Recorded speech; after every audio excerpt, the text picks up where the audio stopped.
আপনারা দেখছেন কার্টুন আর ভিডিও।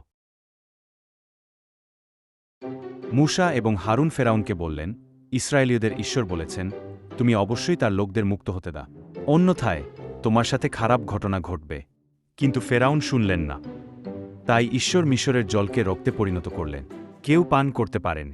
তারপর তিনি মিশরীয়দের ঘরগুলি ব্যাঙ দিয়ে পূর্ণ করলেন। ব্যাঙ সর্বত্র ছিল, তারপরও ফেরাউন শুনল না। তাই ঈশ্বর মিশরের আকাশ ভুতুড়ে পূর্ণ করলেন। তারা মানুষকে ধুলোর মতো ঢেকে দিয়েছে। তারপর তিনি মিশর দেশকে মাছি দিয়ে আঘাত করলেন। তারপরও ফেরাউন শুনল না। তাই ঈশ্বর মিশরের পশুদের হত্যা করলেন। ঘোড়া, গাধা, উট, ভেড়া, গরু, ছাগল সব মারা গেল। তারপর তিনি মিশরীয়দের ঘা দিয়ে ঢেকে দিলেন। তারপরও ফেরাউন শুনল না। ঈশ্বর মিশরের ফসল চূর্ণ করার জন্য শিলাবৃষ্টি পাঠিয়েছিলেন। তাদের বার্লি এবং শোন ধ্বংস করা হয়েছিল। অতঃপর তিনি পঙ্গপালকে পাঠালেন, যা অবশিষ্ট আছে তা খেতে। তারপরও ফেরাউন শুনল না। তাই ঈশ্বর পৃথিবীতে অন্ধকার পাঠালেন। কিন্তু ফেরাউন আবার শুনলেন না। ঈশ্বর বলেছিলেন, আমি মিশরের প্রত্যেক প্রথমজাত পুত্রকে এবং পশুদের প্রথমজাতকে হত্যা করব।